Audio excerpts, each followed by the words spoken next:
Hello and welcome to the channel. In this video, we'll talk about Meitendeckel, which is the rent freeze law that was passed by Berlin government in January 2020. This law has now been abolished. This law has now been ended by the Germany's Constitutional Court in Karlsruhe. The court has ruled that the Berlin state government has no right to impose a rent cap since the federal government had already made a law to regulate rents across the country, across Germany. Basically, a state government could not impose its own law in this case. So, the Berlin rent cap law is therefore null and void now. Let's understand what this law was and what is going to change now. The rent cap meant that the rents for almost 90% of Berlin's apartments were frozen for 5 years at the price that was in June 2019. So for example, if an apartment's rent was 570 euros in June 2019, it has to be the same in June 2024. Also, in November 2020, the law said that any existing rents that were still above that level have to be reduced now. According to the Berlin's Department for Urban Development and Housing, it affected more than 1.5 million apartments. The landlords who broke the rules could face fines of up to 500,000 euros.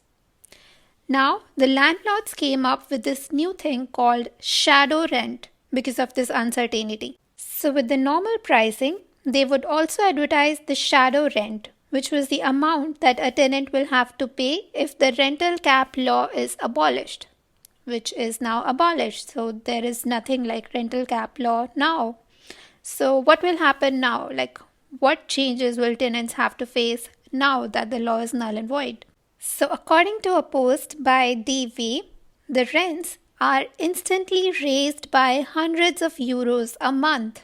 On top of that, they can also now demand their tenants to pay back the higher rents for the past year.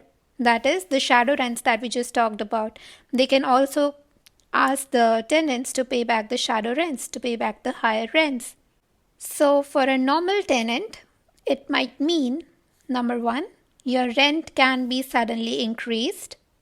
Number two, your landlord might ask you to pay back the difference if it was mentioned in your rental contract earlier.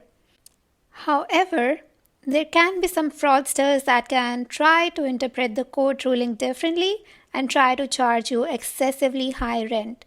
Please read the Federal Law for Housing Policies for Germany as a whole if you feel that there is something fishy. At the end, I'd say please read the contract, the rental contract that you've signed with your landlord earlier, and make sure that every payment that you're making has already been talked about in your rental contract. Thank you so much for watching this video. I really hope that this was helpful, and if it was, please press the like button and subscribe to my channel.